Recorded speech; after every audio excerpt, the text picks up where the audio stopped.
દમણ આવ્યો લીધું દારૂ એક પેક મારું ને તો બધાને મારું. બહુ સ્ટ્રગલ કરીને હપ્તા પર આઈફોન લીધો ત્યારે આપણે હપ્તા ભરવાના બી ફાંફા પડતા. માનો તમને ખોટું બી લાગશે પણ એ ટાઈમે સુસાઇડ કરવાનું મન થતું હતું. મેં જે પરિસ્થિતિમાંથી નીકળેલો ને તો મારાથી કોઈ ગરીબ લોકોને નહીં જોવાય. તમે જે અત્યારે આ જે વિડીયો બધા બનાવી રહ્યા છો એ શેની અંદર બનાવો છો? કોઈ કેમેરો છે, ફોન?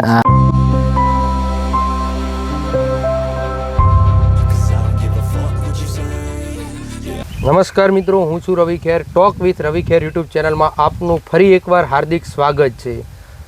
ગણદેવીમાં આવ્યો છું દક્ષિણ ગુજરાતની અંદર અને કે કોમેડી કરણભાઈને મળવા માટે. તો સૌ પ્રથમ તો કરણભાઈ, આપનો ખૂબ ખૂબ આભાર કે તમે તમારો કિંમતી સમય મને આપ્યો. કરણભાઈ એટલે સાહેબ એક સમય એમની પાસે કહેવાય ને કે એમ કહીએ ને કે કદાચ ખાવાના પૈસા પણ ન હતા, ઝીરોમાંથી ઉપર આવ્યા. એ પરિસ્થિતિમાંથી આજે ઉપર આવ્યા છે. કદાચ આજે 1.5 લાખ પ્લસ ફોલોવર્સ છે ઇન્સ્ટાની અંદર અને સારી એવી ઇન્કમ પ્રાપ્ત કરે છે. તો પહેલું તો કરણભાઈ, ઝીરોમાંથી હીરો બન્યા, કેવું લાગે અત્યારે? આજે તમને દિલથી જણાવું કે બહુ પ્રાઉડ થાય મને પોતા પર. મેં હિંમત નહીં હારી એના લીધે આજે મેં ગરીબ લોકોની સેવા કરું. તો એક ટાઈમ પર મારી ઘરમાં ખાવાના ફાંફા પડતા, પૂરતું ઘરમાં ખાવાનું નહીં હતું, પ્લસ કપડાં બી પૂરતા પહેરવાના નહીં મળતા, મતલબ ફાટેલા કપડાં પહેરતો. આજે મારી કપડાની પોતાની દુકાન ચાલે છે અને ઝીરોથી મતલબ કેવું કે મારા પપ્પા એક્સપાયર થઈ ગયેલા. એટલે પછી મેં વિચાર્યું કે આ લાઈન સારી છે, સોશિયલ મીડિયામાં ઇન્કમ સારી છે. પછી મેં વિચાર્યું રીલ્સ બનાવવાનું સ્ટાર્ટ કર્યું. પહેલું જ વિડીયો મેં કોમેડી બનાવ્યું. એમ તો બહુ રીલ બનાવતો, બધા આલતુ ફાલતુ રીલ બનાવ્યા, ડાન્સવાળી લાઈનમાં ડાન્સવાળા રીલ્સ બનાવ્યા. મેં પોતે સ્ટન કરતો છે, ઓલરાઉન્ડર સ્ટન કરતો તે ટાઈમ પર. અત્યારે કંઈ નથી કરતો, મતલબ સોંગમાં કામ કરતો, બેકગ્રાઉન્ડમાં કામ કરતો. તો મને બહુ દુઃખ લાગતું કે બેકગ્રાઉન્ડમાં કામ કરીને કેટલા દિવસ બેકગ્રાઉન્ડમાં કામ કરવાના. એમ જે ઇન્કમ આવે યુટ્યુબની એ તો બીજા લઈ જાય, આપણા પર તો આવે નહીં. તો પછી મેં બેકગ્રાઉન્ડમાં કામ કરવાનું બંધ કરી દીધું. પછી આપણે વિચાર્યું કે ઇન્સ્ટામાં કે નામથી આઈડી બનાવી. કેનો મતલબ શું? કેનો મતલબ કરણ કુમાર. અને આપણા પર ઉપરવાળાનું આજે એટલું નસીબ છે કે પહેલું વિડીયો વાયરલ થઈ ગયું. પહેલું વિડીયો 1 મિલિયન. કયો વિડીયો હતો એમાં? એ વિડીયો દમણમાં હતા, અમે દમણ ફરવા ગયેલા હતા. તો કોમેડી વિડીયો છે, ડાયલોગ બનાવીને મેં ક્રિએટ કરીને મૂકી દીધું એડિટિંગ કરીને. તો પબ્લિકે બહુ સપોર્ટ આપ્યો, શેર બી થયું ઘણું. તો મેં વિચાર્યું કે ચાલો આના પર આગળ કામ કરીએ. એનો કોમેડી ડાયલોગ તમને અત્યારે યાદ છે? કોમેડી ડાયલોગ હા યાદ છે મને. એકચ્યુઅલી હું દારૂ તો નથી પીતો, પણ રીલ્સ શૂટ કરેલું મેં. બધાને ત્યાં પીતા હતા તે લોકોને જોઈને કે દમણ આવ્યો લીધું દારૂ એક પેક મારું ને તો બધાને મારું. આ જે મારો ડાયલોગ આ ડીજેમાં વાગે, ડીજે પર જે સોંગ વાગે ને ગુજરાતી, એની અંદર એડિટિંગ કરીને ડીજે ઓપરેટર જે એડિટિંગ કરે ને પછી વગાડે તો પબ્લિકને મજા આવે. એટલે પબ્લિક લોકો સર્ચ કરે કે આ કોનો ડાયલોગ છે. એ રિયલ આપણો ડાયલોગ છે. જ્યારે તમે શરૂઆતની અંદર ઇન્સ્ટાગ્રામના વિડીયો બનાવતા હતા, જ્યારે બહુ ઓછા ફોલોવર હતા, એ સમયે તમારો સાથ કોણ આપતું હતું? સાથમાં કેવું છે કે એકચ્યુઅલી મારા તે ટાઈમ પર રીલ્સ બનાવવાની કેપેબલ નહીં હતો મેં. મતલબ ઘર બી જોવાનું, બધું ઘરની પરિસ્થિતિ બી જોવાની. મમ્મી ખાલી સપોર્ટ કરતી. ગામના લોકો તો બધા એમ જ કહેતા કે તારું કોઈ છે નથી તો શું કામ તું રીલ બનાવે, આમાં કેમ ટાઈમ વેસ્ટ કરે, તું નોકરીએ જા કે નોકરી કર, ઘરનું રોટેશન માટે નોકરી કરવું પડે. પણ ચાલો કંઈ નહીં, એ લોકોનું બી સાંભળ્યું. આપણે નોકરી બી કરતા હતા ને નોકરી કરતા ત્યારે ટાઈમ નહીં મળતો રીલ શૂટ કરવાનો. તો કેવું કે મેં ટાઈમ મળે ને તો બહુ કિંમતી યુઝ કરતો ટાઈમને. કે એકચ્યુઅલી કેવું, હવે કંપનીમાંથી મેં 4 વાગે છૂટું તો કંપનીમાંથી ક્યારે મેં ઘરે પહોંચું અને ક્યારે રીલ શૂટ કરું અને ક્યારે પોસ્ટ કરું. તમે જે રીલ બનાવતા એ શેમાંથી બનાવતા? કોઈ કેમેરામાંથી કે? કેમેરામાંથી નહીં, એકચ્યુઅલી આપણા પર પહેલાં તૂટેલો ફોન હતો. પછી બધા એમ કહે કે આઈફોન લઈને તો વિડીયો વાયરલ વધારે થાય ને ક્લિયરિટી, મતલબ વેલ્યુ ઇન્સ્ટાગ્રામ પર ક્લિયરિટી અને ડાયલોગ ને સારું સાઉન્ડ ને એવું જોવે તો વિડીયો વાયરલ થાય. તો બહુ સ્ટ્રગલ કરીને હપ્તા પર આઈફોન લીધો. ત્યારે આપણે હપ્તા ભરવાના બી ફાંફા પડતા, પણ ગમે તેમ કરીને કામ કરીને લઈ લીધો ફોન ને પછી તેમાં રીલ્સ બનાવવાનું સ્ટાર્ટ કર્યું. જ્યારે તમે આ રીલ્સ ને એવું બનાવતા ત્યારે અમુક લોકો કહેતા હશે ને કે ભાઈ આ ખોટું, આમાં ખોટું આના માટે આઈફોન ના લવાય, આના માટે આઈફોન ના લાવે. બહુ બધા મજાક બહુ ઉડાવતા કે આ માણસ ફાલતુ છે, આ તે. ઘરે મમ્મીને બી લોકો કહે કે તારો છોકરો આવો તેવો રીલ શૂટ કર્યા કરે, ફાલતુ છપરી, બીજું કંઈ એનું લાઈફમાં ગોલ્સ નથી. તો મેં એટલું બધું દિમાગ પર નહીં લીધું, મેં મારી રીતે ચાલુ રાખ્યું અને મને ટૂંક સમયમાં સક્સેસ મળી ગઈ. અને આજે એ લોકો શું કહે છે જે પહેલાં આવું બધું ખરાબ કહેતા છપરીને આવું? તે લોકોને આપમેળે જે લોકો જોતા છે એ લોકોને કહેવાની જરૂર બી નહીં પડે ને આજે નજર મિલાવવાની તાકાત નથી એ લોકોને, ને એ લોકોને ખબર જ છે કે આ માણસ અહીંયાથી કાં નીકળી ગયો. તમારું જે પહેલાંનું સ્ટ્રગલ હતું ને, હા, એ વિશે મારે થોડુંક જાણવું હતું. તમારા પપ્પા વિશે થોડીક વાત કરવી હતી કે એમને કઈ રીતે શું એક્સિડન્ટ થયો, ના એના પછીની જે પરિસ્થિતિ હતી એ પરિસ્થિતિ વિશે પણ. હા, અત્યારે કેવું જ છે કે મારી પરિવારની વાત કરું તો હું ત્યારે સ્કૂલમાં ભણતો હતો અને આપણી ઘરે ઘણા બધા સાધન બી હતા, તો ઘરમાં ઇન્કમ બી સારી આવતી. આઈ થિંક એક દિવસમાં 15,000 રૂપિયા આપણા ઘરમાં ઇન્કમ આવતી હતી. ત્યાર પછી કેવું કે મારે જે મમ્મીની મમ્મી એટલે કે મારી બા, એ બાને જે બ્લડ કેન્સર થયું ને એમાં બધા પૈસા ખર્ચાઈ ગયા, પણ બા સારી નહીં થઈ, બધું સાધન હતા તે બી વેચાઈ ગયા અને એ ટેન્શનમાં પપ્પા બી ડ્રિંક કરવા લાગ્યા. પછી ડ્રિંક કરેલું હતું ને નદીમાં ગયેલા હતા માછલી પકડવા, તો પગમાં ખેંચ આવી ગઈ એટલે પાણીમાં ડૂબી ગયેલા. એટલે પછી કેવું કે મેં સ્કૂલમાં ભણતો હતો તો મમ્મીને બહુ તકલીફ પડે, એકલી મજૂરીએ જાય ત્યારે પછી ઘરમાં પૈસા નહીં મળે, મજૂરી કરવું પડે. એટલે પછી મજૂરી કરતી મમ્મી અને ઘર ચલાવતી, તો મારાથી નહીં જોવાયું. તો બસ 12 સુધી ભણ્યા ને પછી મારા ડ્રીમ હતા કે મારે ડિઝાઇન મેકેનિકલ એટલે કે જે કાર ડિઝાઇન કરે એ મારું ડ્રીમ હતું કે હું ભણી ગણીને આગળ વધીને કાર ડિઝાઇન કરું. મારું પોતાનું શોરૂમ ખોલવાનો હતો, પણ પછી ડ્રીમ પૂરું નહીં થયું. પ્લસ કેવું કે જીઆઈડીસીમાં મેં કામ પર જવાનું ચાલુ કર્યું, મને ત્યાં કામ કરવાનું પણ નહીં ગમતું. હવે આપણા ડ્રીમ કોઈ બીજા હોય ને પછી જીઆઈડીસીમાં કામ કરવું પડે તો કેવું લાગે? સાચી વાત. એટલે પછી ધીરે ધીરે સ્ટ્રગલ કરતો રહ્યો. પછી ઉપરવાળાએ સાથ આપ્યો. એમ તમને જે કીધું કે નામથી આઈડી બનાવી, આપણી આઈડી વાયરલ થઈ ગઈ.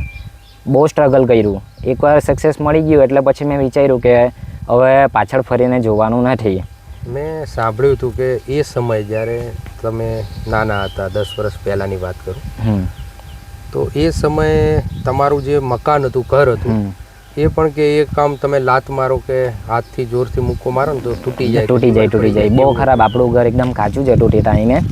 મતલબ કેવું કે વરસાદ આવે ને તો ઊંઘેલાય તો મોઢા પર પાણી પડતું, આટલી ખરાબ પરિસ્થિતિ હતી. અત્યારે કેવું મકાન? અત્યારે મકાન સારું છે. આપણે 5 લાખ ઉપર ઘર બનાવ્યું છે. 5 લાખનું સારું છે, મતલબ છે, કેફેબલ છે, સારું છે. ઘર બનાવ્યું, પોતાના દમ પર બનાવ્યું. પોતાના. તમે કેટલા ભાઈ બેન? હા, એકચ્યુઅલી મારી એક બેન છે, એના મેરેજ થઈ ગયેલા, એ એમના સાસરે રહે. ઘરમાં હું ને મારી મમ્મી અમે 2 જ છે. તમે 2 જ જણા? અને તમારા લગ્ન? આમાં મારા લગ્ન કેવું છે કે હવે વિચાર્યું નથી, ઘર બાર બનાવી કાઢ પછી લગ્ન તો થશે. કદાચ કોઈ જીવનમાં કોઈ અત્યારે છોકરી છે? હા છે, છોકરી છે, પણ બધું પર્સનલ છે. તો એના વિશે તમે શું કહેવા માંગો? એના વિશે કેવું છે કે છોકરી છે, લોયલ છે, બહુ સાથ આપ્યો મને. જ્યારે આપણી પરિસ્થિતિ ખરાબ હતી ત્યારથી સાથે જ છે ને એને બધું જ ખબર છે. આજે લોકો કેવું કે સેલિબ્રિટી બની જાય, પૈસા આવવા લાગી એટલે પછી છોકરીને ભૂલી જાય, કોઈ સારી છોકરી હોડી લઈ પૈસાવાળી એવી. પણ આપણું ડીલ એવું નથી. આપણે કેવું છે, એક જ જીવન સાથી છે અને એણે સપોર્ટ કર્યો છે તો આપણે એને બી લાઈફ ટાઈમ સપોર્ટ કરવાનો છે. તો તેની સાથે લગ્ન કરવાનું? હા, લગ્ન કરવાનું. હવે એ અત્યારે કેવું છે કે કોલેજ કરતી છે, એનું પતે પછી કોલેજનું પતે પછી લગ્નનું વિચારીએ. સમય તમે કહો છો કે ખાવાનો પણ વાંધા હતા, ઘર પણ એવું હતું કે વરસાદના પાણી ઉપર આવતા, જે અત્યારે તમારી પરિસ્થિતિ આખી બદલાઈ ગઈ. આ જે મોટિવેશન જે છે એ તમારામાં ક્યાંથી આવ્યું? આ સ્ટ્રગલ ક્યાંથી આવ્યું? સ્ટ્રગલ મતલબ કેવું છે કે આપણે પોતા પર આવે ને તો આપણે કરવું જ પડે. એમ તકલીફ પડે આપણાથી નહીં જોવાય, પછી મહેનત કરવું જ પડે. એક એન્જોય કરવાનો દિવસ હતો. હા, એન્જોય કરવાના દિવસની અંદર તમે બહુ અધધ સ્ટ્રગલ તો લોકો કરતા જ, પણ તમે જે કરતા ને એ આખું અલગ, તમારા ઉપર જ આખા પરિવારનો ભાર. તો એ સમય તમે કેવું અનુભવતા કે મારે કંઈ આગળ કરવું છે એમાં, એ લાઈફથી મેં કંટાળી ગયેલો. માનો તમને ખોટું બી લાગશે પણ એ ટાઈમે સુસાઇડ કરવાનું મન થતું હતું. પણ મમ્મીનું મોઢું જોઈને મતલબ સુસાઇડ વિચાર્યું નહીં કરવાનું. તમારું જે ડ્રીમ છે કાર ડિઝાઇન, હા કાર ડિઝાઇન. એના વિશે હવે કંઈ તમે આગળમાં કોઈ આગળ હા હાલ કેવું છે કે હવે અત્યારની લાઈફની હું વાત કરું, આપણી કપડાની દુકાન ચાલે આપણી, હા પ્લસ જે આપણે પ્રમોશન કરીએ બધાને પ્રમોશન કરી આપીએ એની આપણે મહિને કેટલી 40,000 થી 45,000 આપણા પ્રમોશનની ઇન્કમ આવે. અને કપડાની શોપ બી જોર પર ચાલે, ઉપરવાળાની કૃપા છે. અને ખાસ જણાવવાનું તમને કે હાલ કેવું છે કે મેં જે પરિસ્થિતિમાંથી નીકળેલો ને તો મારાથી કોઈ ગરીબ લોકોને નહીં જોવાય, તો હું ગરીબ લોકોને કોઈને ફાફા પડે ઘરમાં ખાવાના તો અનાજની કીટ દાન કરું.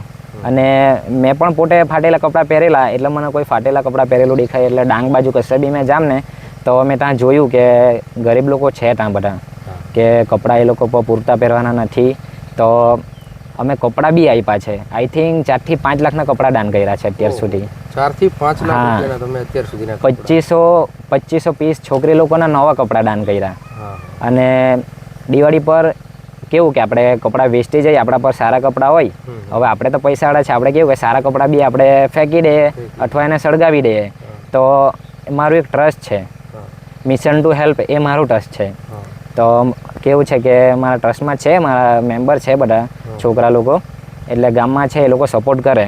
તો અમે દિવાળી પર કેવું કે આપણા જે 1.5 લાખ છે ને ફોલોવર ઇન્સ્ટાગ્રામ પર, એના પર એક રીલ્સ મેં શૂટ કરીને મૂકી દેમ કે કોઈ કપડાં કે કોઈ બી જરૂરિયાત એમ તમને વસ્તુ હોય જરૂરી, જે તમને નહીં જરૂરી હોય એ ફેંકી દે, એને આપણે ફેંકવાનું નથી, પણ તે આપણે ગરીબ લોકોને દાન કરવું જોઈએ. તો મારા ઘરનું મેં લોકેશન આપું રીલ્સમાં, એટલે બધા કોઈ બૂટ આપી જાય સારા, કોઈ ચપ્પલ આપી જાય, કોઈ નાના છોકરાના બેગ આપી જાય, ત્યાર પછી બેલ્ટ આપી જાય, એ બધા મતલબ આપણે જરૂરી સામાન જે એ લોકો ફેંકી દે એ લોકો ફેંકતા નથી, એ મને એ લોકો આપી જાય અને આપણે તે પણ આપણે ગરીબ લોકોને દાન કરીએ. તમારું જે આ ગ્રુપ છે અને તમે બધા સાથે મળીને બહુ સારું કામ કરો છો, મને બહુ ગમ્યું.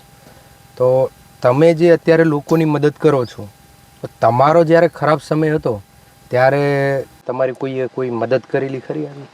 મદદ તો આઈ થિંક એવું કોઈએ મદદ તો નહીં કરેલી, ખાવા કંઈ પૈસામાં કે એવુંમાં તો કંઈ ઘરમાં તો કંઈ મદદ નહીં કરેલી, પણ ફ્રેન્ડ લોકોએ સપોર્ટ કરેલો કે તું આગળ વધી શકે એમ, તારામાં ટેલેન્ટ છે તો તું આગળ વધ એમ. તમે જે અત્યારે આ જે વિડીયો બધા બનાવી રહ્યા છો એ શેની અંદર બનાવો છો? કોઈ કેમેરો છે, ફોન છે? આપણા પર કેમેરો બી છે, કેનોનનો કેમેરો છે, પણ એમાં શૂટ નથી કરતા. અને આઈફોન છે, એમાં આપણે શૂટ કરીએ. અને એડિટિંગ આપણે કેવું કે કેપકટમાં બી કરીએ, પછી વીએનમાં બી કરીએ.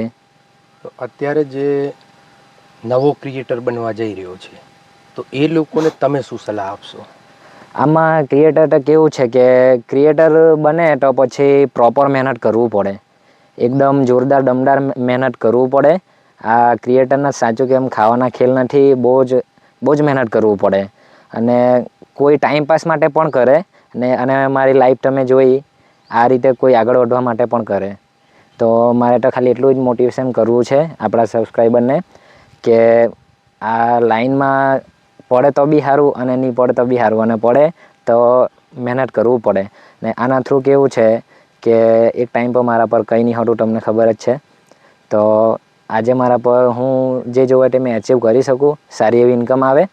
અને જે મારા પર પરિસ્થિતિમાં પડતું બધું, જે મારી પરિસ્થિતિ ખરાબ હતી એ આજે કોઈ બીજાની પરિસ્થિતિ ખરાબ મેં નથી જોઈ શકતો. બધાની મેં ગરીબ લોકોની સેવા કરું, એટલે સોશિયલ મીડિયાથી સારું કામ પણ થાય કરવું હોય તો. તો આજે આપણા રવિભાઈ આવ્યા મારે ત્યાં ગંડેવી તાલુકામાં, મારું ગામ છે પીપલધરા. તો એ મારું ઇન્ટરવ્યૂ લેવા આવ્યા કે તમે કેવી રીતના મહેનત કરીને આટલું ઉપર આવ્યા, તો મોટિવેશન મારું લેવા માટે આવ્યા. તો એમની ચેનલ છે યુટ્યુબ પર ટોક વિથ રવિ ખેર, તો એમને સબસ્ક્રાઈબ કરો. અને અમારો વ્લોગ તમને સારો લાગ્યો હોય, આ રવિભાઈ જે ઇન્ટરવ્યૂ લેવા આવ્યા એ તમે જોયું તો તમારા ફ્રેન્ડને પણ શેર કરો અને મોટિવેશન કરો કે લાઈફમાં આગળ વધજો. અને એમનું ફેસબુક પર પણ પેજ છે, તો ત્યાં પણ તમે ફોલો કરી લેજો અને તમારા ફ્રેન્ડને શેર કરજો.